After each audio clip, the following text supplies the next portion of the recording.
Welcome to JGL Law for You. JGL Law for You is a podcast by lawyers, but not for lawyers only. On JGL Law for You, we will be discussing a wide array of topics to help you navigate the many legal processes, developments in the law, other current events, and how they may affect you, your family, or your business. Today we're welcoming Virginia Grimm, a member of Joseph Greenwald and Lake's whistleblower and labor and employment teams. Welcome aboard, Virginia, or Gia, right? Yes, thank you so much for having me. Well, I'm thrilled to have you, and the timing is awesome. There's a case in the news today about an incident that happened here in Montgomery County, Maryland, at a high school up in Damascus that our law firm worked on, right? Yes, that is the case. It's hitting the news a lot right now. It's an unfortunate situation where there were several high school boys who were involved in the football team at one of the high schools, Damascus High School.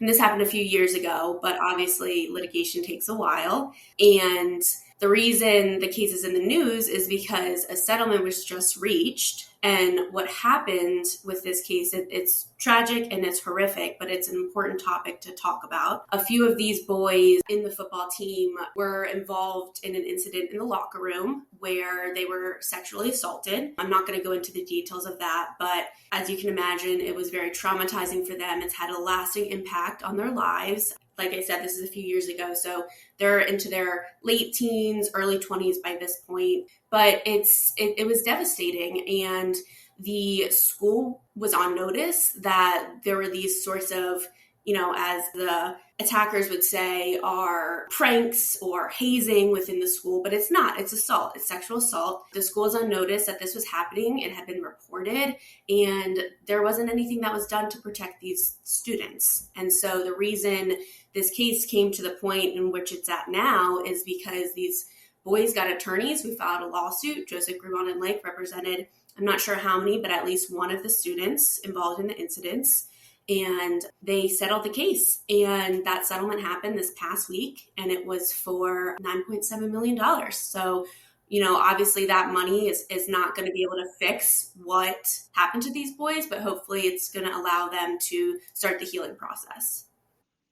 So because I want to talk to you about some of the laws in this area that you're talking about trying to get the state legislature to enact. But I think we need to talk a little bit about, just in terms of the basics of this case against county and that occurred up in Damascus High School. Now, the plaintiffs, right, our client and the others, contended, right, did they not, that officials from the school, teachers, coaches, were aware that these kind of things had been going on at Damascus, right? Yes, they were. Yep, they were aware. And they had reported that to staff and coaches and theoretically all the way up to the principal's office. Yet these folks at the school didn't do anything about it. Correct. And it's not a singular problem. We see this in K-12 and colleges and universities all throughout Maryland and all throughout the country. The issue, though, right now is that, Title IX is this law that is supposed to help protect our students. And a part of Title IX is complaints regarding sexual abuse, gender abuse, all that sort of things. However, in Maryland, we don't have specific procedures and policies in place to make sure that when something is reported, an action is actually taken. And that's where the disconnect is. All right. So, for example, and let's jump up to college students. At the university level, there are procedures and policies that have been enacted pursuant to the Title IX, right, that requires administrators, people in positions of authority, to do things if certain incidences are reported to them. Is that basically right? Exactly. But that doesn't exist. You're saying that doesn't really exist in the K to 12 range, at least not in this state, right? Correct. And the reason for that is because it is left to the individual schools to create the specific policies and procedures. Gia, so Title IX protects students at the university level, but what, if anything, exists to protect kids that are in, preschool, kindergarten through 12th grade? Right. So Title IX is supposed to and does technically extend to the K-12 level as well. The issue is there are not as many requirements when it comes to K-12 as there is with universities and college levels. For example, when it comes to universities and colleges, there's this act called the Clery Act, which requires universities to report annually how many Title IX complaints they have, what are the details, what type of Title IX complaint is happening. So then we have a baseline understanding of what data we're getting from this. When it comes to K-12, there's no requirement like that at all. There's no data collection, retention, reporting requirement, which is alarming because we don't know what's happening in schools where our children are going. So where are the universities? Where do they report? So assuming they do what they're supposed to do and gather this information, where does this reporting go to? Yep. Great question. So the Department of Education and OCR, Office of Civil Rights, actually publishes this data. So if you just Google it, you can find a link and you can look up what's going on in colleges and university levels. And I will point out that there are some reports for K-12 schools that OCR has, but it's not a requirement, which is the difference. All right. And just so I'm clear, again, at the university level, we want to drop down in just a second, but at the university level, are all universities required to report, or just publicly funded universities? It's publicly funded because Title IX only extends to publicly funded. All right, so if it's a private college, there's not a requirement to report. Exactly. All right, so now let's drop down a little bit. This is what I really want to talk with you about on the heels of this case.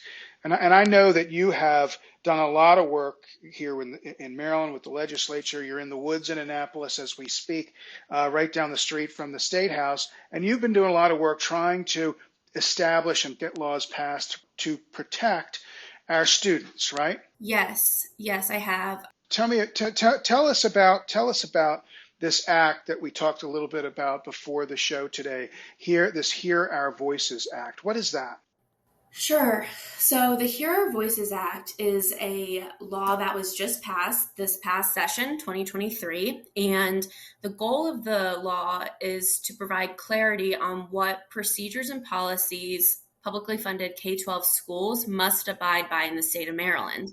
And there are three specific things that this legislation does. It requires schools to provide information to students, faculty, and staff regarding who serves as a Title IX coordinator for the school, what the process is that is in place for filing a sexual misconduct complaint, and the support measures that are in place for an individual who files a sexual misconduct complaint, and how to access those support measures.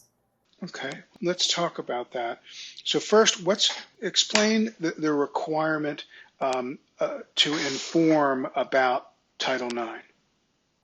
Yep, and that is one thing that the bill does not specify. So again, the Maryland Department of Education is in the process of working up guidelines that schools have to follow in order to notify students and get this information to them. Again, it's going to have to be age appropriate because we're dealing with such a wide variety.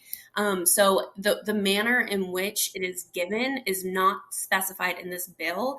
And I am eager to see how the Department of Education handles this going forward.